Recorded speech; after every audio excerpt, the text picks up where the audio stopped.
What y'all niggas know about the dirty South? One time.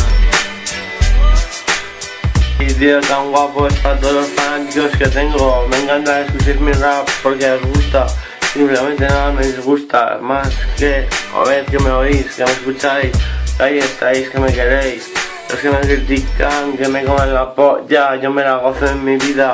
Desde luego no es mala, me la gozo viviéndolo. Simplemente por el logro que lo consigo. Mientras que tú estás ahí como un puto porrero vendido. Aquí está mi hora al gol, que pasaba meludo.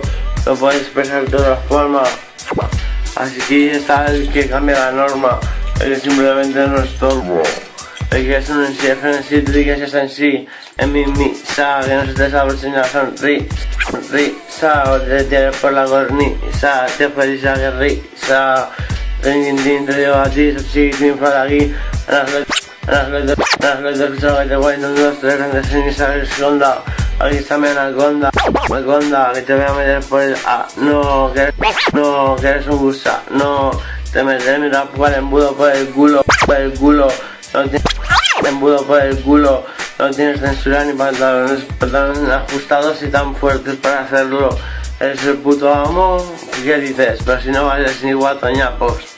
Pero si no vales ni guatoñapos, ¿qué dices? Pero si no vales ni guatoñapos, pero si no vales ni guatoñapos, ¿qué dices? Pero si no vales ni guatoñapos.